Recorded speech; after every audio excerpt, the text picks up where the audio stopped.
West Virginia may just have a first-round NFL draft pick on their roster going into the 2024 season. We're going to talk about that, and we're going to talk about other guys who might be on the NFL's radar, and we're going to do it with someone who's an expert in the field, and we're going to do it right after this word from my sponsor. Since 1931, the attorneys at Katz, Cantor, Stone Street, and Buckner have been the voice for victims who have suffered serious injury or death. They have a fierce passion for truth and justice and a sincere compassion for those who have been wronged by others. Whether you have been in a car accident or fighting with an insurance company, or you or a loved one has suffered serious injury or death due to medical negligence, we will ensure your voice is heard loud and clear. Katz, Cantor, Stone Street, and Buckner will ensure there is justice for all West Virginians because we are your lawyer, your voice. Visit us at yourlawyeryourvoice.com. What is up? Come on in, make yourself comfortable. Belly yourself up to the bar, and let me pour you out this shot of top-shelf college football content on tap in this episode of Couz's Corner. We're talking to Mr. Eric Galko, who's the Director of Operations and Player Personnel for the Shrine Bowl. He's an expert on NFL scouting and evaluating college football players. And we're going to talk to Mr. Galko about his evaluation of several West Virginia Mountaineers. We're going to start off the top with somebody he's extremely high on, who's probably has the highest ceiling of any West Virginia player on the roster this year, and that's Wyatt Milam. But anyway, we're also going to talk about Garrett Greene, Sean Martin, Aubrey Burks, and some other West Virginia Mountaineer player, Kole Taylor, among some other West Virginia Mountaineer players. So stick around. Here's my interview with Mr. Eric Galko. 6 years, and I'm like, I didn't want to be that person. We're happy to be joined by Mr. Eric Galko, who is the Director of Operations and Player Personnel for the Shrine Bowl. He is taking time out of his day as he attends Big 12 Media Days in Las Vegas. He's nice enough to give us a few minutes of his time today to talk a little bit of Mountaineer football, and ironically, he's joining us right as Neil Brown finishes up his press conference for the day. So timing is ironic here as we record this. But anyway, Eric, how you doing today? I'm doing great, man. Good to talk to you. Absolutely. I appreciate you again for coming on here. Real quick, before we get in, let everybody know where they can find your work and what you do. Yeah, I'm the director of the East-West Shrine Bowl. It's our 100th year as an event this year, which is crazy. I've only been a part of it for the last 4 years, but it's a great event that benefits Shriner Children's Hospital and features the best 120, 130 best seniors in the country and juniors now in Dallas at the Dallas Cowboys facility. So awesome chance there, and people can learn a bit more about the Shrine Bowl, what it's all about at shrinebowl.com, or follow me at my name, Eric Galko, on Twitter. Awesome. All right, awesome. What made me want to bring you on the show is I ran across a tweet that you put out the other day about Wyatt Milam, West Virginia's starting left tackle going into 2024. Yep. And it said, you basically in a nutshell said that he is likely to be among the best senior offensive tackle prospects in the 2025 draft class. You mentioned the fact that he's got 31 consecutive starts, including starts at both left and right tackle. 0 sacks allowed in 22 or 23 and only 1 QB hit allowed. 4.3 PPI score, making him among the top all-around offensive tackles. First off, can you explain what PPI means? Yeah, it's a analytic development by one of our partners at SportsSource Analytics, which really innovative analytic process. It's out of 5, by the way. 5.0 is a perfect score, but it encapsulates experience, different analytics they use to assess, in this case, offensive tackles, pass protection, run blocking as well too, and really does a great job for us and now NFL scouts that are using it to kind of conceptualize a guy that started a lot of games or been productive in a way that makes sense, accounting for level of competition and guys they're going against. So it's a really in-depth analytics that, again, it's not any sort of perfect. We don't use that for everything, but being above 4 means you're really in a higher echelon of guys that accounting for everything, guys you're playing, conference, your experience. It kind of says what kind of player Wyatt is. And again, not many players in the country are above a 4.0 on their scale, and that's what makes him, I think, pretty special. Awesome. Good deal. Thanks for answering that, because I wasn't sure myself. I had to look it up. Yeah. And I was thinking if I don't know it, then I'm sure a lot of my listeners don't know it either. So right. Then you went on to talk about, the duo that he had last year with Doug Nestor over on the right side, him playing with Zach Frazier, who ended up going in the second round of the draft. And you talked about Coach Matt Moore and his development of players. Can you just speak a little bit more on what Wyatt Milam, I mean, you kind of laid it out there, but is there anything else you can say about Wyatt Milam and why you think he'll be so high, and where you think in your crystal ball, he might get picked in the 2025 draft if you can do that. Yeah, and West Virginia, to starting point, they've done a great job of, I think, developing offensive linemen, and there's a culture there, and why it's part of that, right? A kid from West Virginia, I'm pretty sure, of toughness, playing through different situations, being a mauling player. That's what Frazier has, what Nestor has, what Wyatt has, and I think West Virginia's done a great job of finding and amplifying the guys that do that well, but also developing them technically. And Zach Frazier was one of the more pro-ready offensive linemen in last year's draft. Wyatt this year played a lot of football, but technically, fundamentally, he's not far away from being in NFL. He was in NFL camp this year.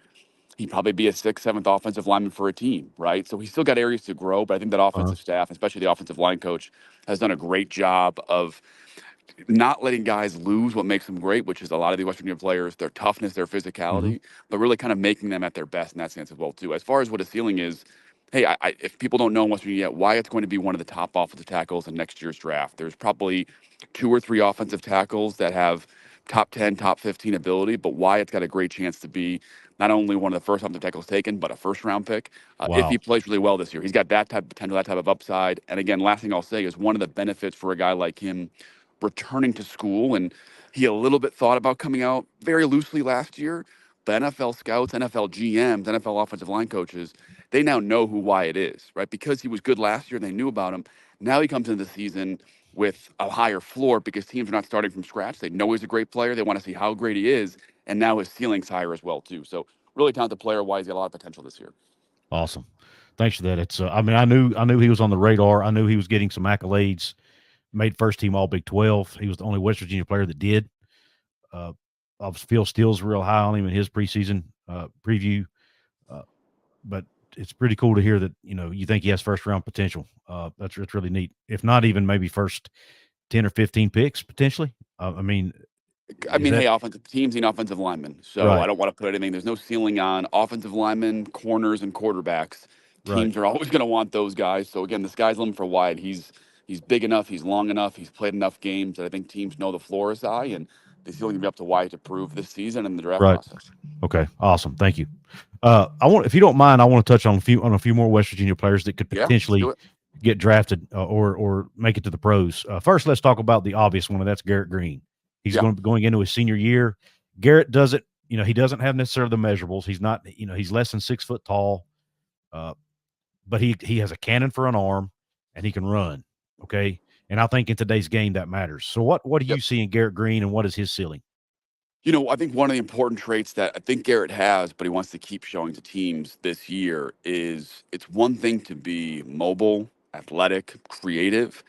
It's another to be a true improviser. And what I mean by that is you could be unathletic or crazy athletic and be a good or bad improviser. Improvising means when the play is there, do you make the throw and make the play you have to and adjust your body, adjust your arm angle to make that play? And when Mhm. it's not there, can you escape and not lose your composure to just off and run or throw an interception, right? Okay. Brock Purdy's a great example. If he's an elite improviser, not as good an athlete as Garrett, similar size, but when Brock Purdy is faced with pressure, he's going to escape, be composed, finish downfield, finish on the perimeter. And from the pocket, he's not going to run too soon or look to make a play with his feet when he doesn't have to. So Mhm. I think that's what Garrett probably needs to show and can show more of. He's already very good at it, by the way, but show more of it this year is Right. that, hey, that kind of mastery of when to use his mobility and when not to. Garrett, and of course the size and showing off that he has a strong arm consistently on the dig routes and the post routes, not Mhm. always the deep vertical routes, but hey, can I drive into a tight window in the middle of the field? It's really what NFL teams want to see. But I really think for Garrett, he's produced so much and he's such a creative, impressive quarterback that the last thing for him to do is just have an unbelievable final season, right? If he puts up Mhm. 4,000, even 5,000 total yards in the season, passing and rushing, and has 40 touchdowns and leads West Virginia to a 9-10 win season, his size will be overlooked because he'll be undeniable. And I think that's what Garrett wants to do right now this year is be an Yeah. undeniable NFL quarterback, not an intriguing one that we'll see where he fits. Right. Awesome. Yeah, and ironically, when you mentioned Garrett's improvisation skills and him, capitalizing on that, that used to be actually one of the weaknesses in his game. Right, It's one of the reasons Neil Brown didn't start him earlier was because right. he would drop back, he'd see his first read, it wasn't there, and boom, he would take off because he knew he was dangerous with his legs, and he leaned on that too much.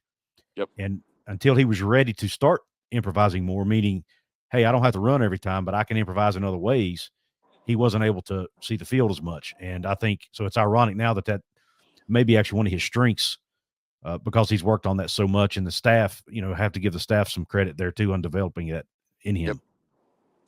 Yep. What about his short yardage? I know he struggled a little bit in short and intermediate passing game. I'm assuming that's also something he'll need to improve on.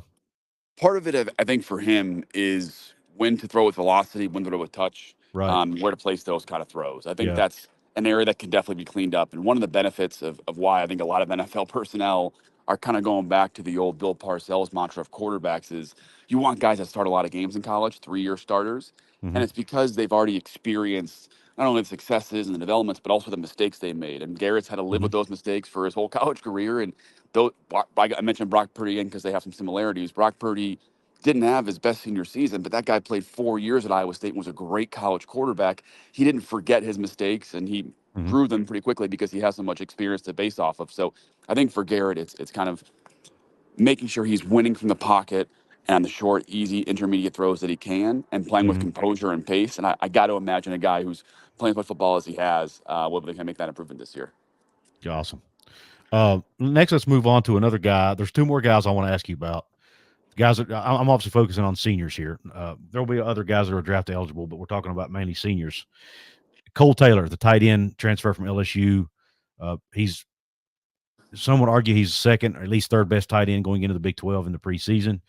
Obviously, Brant Keithy of Utah's got the number one slot pretty much sewed up, I think. But what do you see as out of Kole Taylor and his NFL prospects? He's a big guy. Was he 6'6", 6'7", 255? Yeah. And NFL teams are Yeah. going to be intrigued by that for sure. And I think one of the benefits for him is that he does have some starting experience. He's played special teams. And I think for NFL teams, the floor is very high for a guy like Cole. He's going to test pretty well. He's worked at tight end at LSU, and they have a guy there, Mason Taylor, who's also very good, who kind of like didn't let Cole kind of get his spot there when he was at LSU, but plenty of experience in big games, confidence in the middle of the field, confidence as a blocker, confidence as a guy who I think if he can emerge as a real impressive red zone threat, that'll be kind of the next stage for him Right. to be that quality, big, massive, maybe wide tight end to being a guy that could really be part of the passing game. Right. But do you envision him getting drafted? I do. I think it's a really strong tight end class. It's probably the strongest tight end class we've seen in 4, 5, 6 years. So Wow. guys that are not, surefire top 100 picks as of right now are going to be having a good draft process to get there. But we're going to see one tight end go in the top 20 picks and probably 7, 8 more fighting for a top 4 round spot. So hate to say everyone's a guaranteed draft pick, but I think he's got a good chance to be there. Right. Gotcha. And then one more I want to touch on. Sean Martin, defensive end, 6'5", 290 pounds. Yeah. Obviously he's got the measurables there. He probably hasn't lived up to his own expectations, and Coach Brown has even admitted at times he hasn't lived up to their expectations, but they expect him to do that this year. He's had a great off season, had a great spring practice, spring camp. Seems to be going in his senior year, ready to prove something. What do you think about Sean Martin?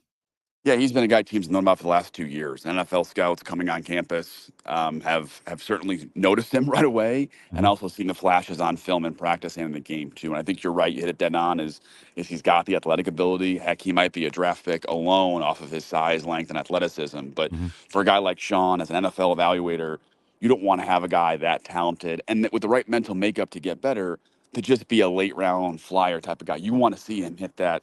In some flashes, a first, second round type potential as a player. So I think for Sean, it's about winning how he can win and what he's best at right now. I think a lot of defensive linemen, especially in college ball nowadays, right, they want to be really creative and try a lot of pass rush moves. And Sean is so darn big and athletic that I think he can win just by moving forward and using slight hand movement. I think for Sean, if we can see a little bit of consistency in the pass rush game, still holding gap integrity in the run game, everyone knows the upside. I think, again, this kind of constant discussion of ceiling floor, I think NFL teams just want to see Sean be consistent and raise that floor because the ceiling is undeniable, but teams aren't really sure right now what his role can be in the NFL. So I think for Sean, plenty of talent on NFL teams' radars.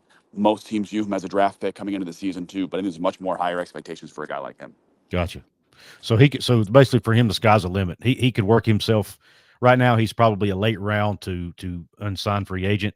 He could work his way into an early round pick, is what you're telling me. I'm very bullish on Sean Martin. I have been for a while, and I think for him, it's not about he's a bad player. It's like, hey, NFL teams know how talented he could be and how what he can really show in the NFL. He's got to show NFL teams that he can definitely be a quality rotational player, because they know when he gets in their building, he's got a chance to be a really special defensive lineman. Right. Awesome. And then, well, actually, I said this was last, and there was actually one more, and I'd be remiss if I didn't bring this guy up, and that's Aubrey Burks at safety. Yeah. Is he on the NFL draft radar right now? And what do you think about Aubrey Burks? Absolutely. A little undersized, obviously, a shorter Mhm. guy, and kind of playing a little versatile roles in the NFL level, and obviously helpful and impressive on special teams for NFL teams. But quick recognition, great instincts, goes right to the catch point, a really constant, aggressive tackler, and has the ball skills to prove it too. And I think he's going to be a guy that teams are going to say, hey, is he big enough to hold up on special teams? Because if he is, that's going to be an immediate role for him too. And he's had some injury stuff, obviously, in his Right. career as well. And Mhm. in high school in 2021, he had a season-ending injury, and obviously the neck injury this past year. But I think if the health's not a problem and he can show teams that he can fill a rotational role as a safety nickel player, he's got that special teams background to allow NFL teams to say, hey, this guy can at least challenge for a roster spot on special teams alone. And if he can be Mhm. healthy and show a bit more, he's got a chance to be a draft pick. Awesome. Yeah, great to hear that. Is there any guys on the roster that I failed to mention that might be higher on the radar than myself or other West Virginia fans might not be thinking of? Um, I think you hit the most guys. I mean, CJ Donaldson, the running back as well. Right. Big, massive, one-cut running back. Mhm. I think teams want to know what his top-end speed is. Certainly, Neil Brown spoke earlier at the Big 12 Pro Day here, and it's extremely bullish on their backfield, including CJ as well, too. So I Right. think he's got NFL potential. But we'll see how he fits in that offense this year and where he kind of grows from there. But again, a big, massive, one-cut running back who can work upfield. Garnett Hollis, corner, transfer Mhm. Northwestern. A lot of talent, sticky man cover corner who's got enough length to play on the outside. Ty French, another transfer edge rusher. Little undersized, just under 6'1", but really explosive outside player. If he can play some off-ball linebacker, teams are impressed there. And then a couple years from now, Jaheim White will be a Yeah. guy that NFL teams Yeah. are excited about, but not for Right. this year. Right. Absolutely. Yeah. You thank you for those guys. And you know, sometimes the transfers, I don't know those guys well enough yet for them to Yeah, be top of mind, but yeah, the other guys have been here a while, so yeah. they were more And hey, familiar. But let me give you one more guy. One of my yeah, special teams, Austin absolutely. Brinkman, the long snapper. Yes. Let's give him Thank some you. praise as well too. He might be the best Yeah. long snapper in the country, and he actually was a guy we were looking at if he came out a year ago, because he's that good of a long snapper. So Wow. we're excited about him too. Let's give him some praise as well too. Those Yeah. poor specialist guys don't get any love these days. Absolutely. You know, they don't even name a long snapper. Big 12 didn't even name a long snapper as part of their preseason. Criminal. Yeah. But Phil Steele did, and he has There you go. Austin Brinkman as his first team long snapper Well, Phil knows what he's talking about. in the Big 12. So that was so thank you for giving him a shout out. Yeah. We're also really high on Oliver Straw, our punter, and Yep. Michael Hayes is a good kicker too. I don't know where those guys land on Yep. NFL radars. Good unit. It's a good unit. Yeah.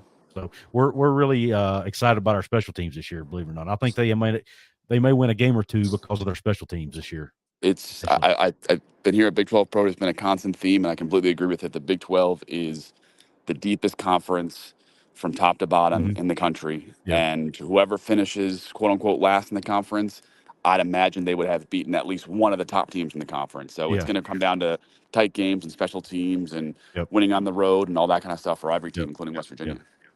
Well, real quick, and I'll let you go. What's your overall thoughts on Big 12 Pro Day, and what's your biggest takeaway so far? Media Day or Pro Day? I'm sorry, Media Day. I love the Big Media 12 Pro Day, for the record. I'm a huge yeah. advocate for it. I think Commissioner Yormark's done a great job with that. But Media Day's been impressive.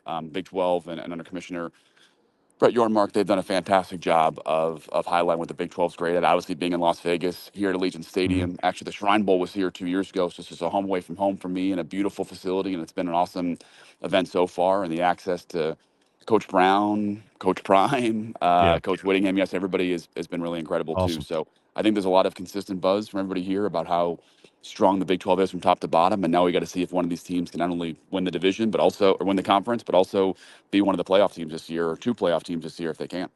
Awesome.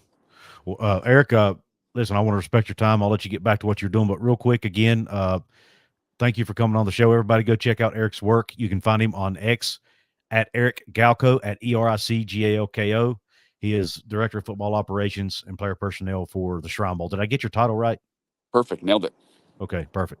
Anyway, thanks again for coming on, and you do great. I love that detailed breakdown, man. Very impressive. Awesome. Well, then they're going to West Virginia coming up here soon too, so be on the lookout for it. But I appreciate you having me on, man. Awesome, Eric. Thank you. Well, guys, let me know what you think about my interview with Eric Galko and some of his comments about West Virginia's draft eligible players, and even some guys who might be drafted down the road uh, by the NFL. And hey, had to give a shout out to Austin Brinkman, arguably the best long snapper in the nation. So shout out to Eric for doing that as well. I want to give a shout out real quick to my paid VIP channel members of this episode. I forgot to give them the verbal shout out last time, and that's new member Benny the Butcher, another new member S. Michael DeHart. Also want to give a shout out to Dustin Salts and Browns and Beers, two longtime members here at Couz's Corner. Thank you guys for being paid VIP members. If you want to become a paid VIP member, hit the join button below or go to my channel homepage and join there if you don't see it on your screen now. It's right beside my profile picture. I have 2 levels to choose from. One costs you $2.99 a month, one's $4.99. It's an easy way to support what I do here. Get access to some early videos, some members-only content. You get first dibs on shout-outs and live streams and comments, get your comments read, things like that. So take advantage of it. Again, if you want to support me free, all you have to do is hit the thumbs up button, which is a like. Subscribe to the channel. Help me get to my next big goal of 10,000 by the end of the year.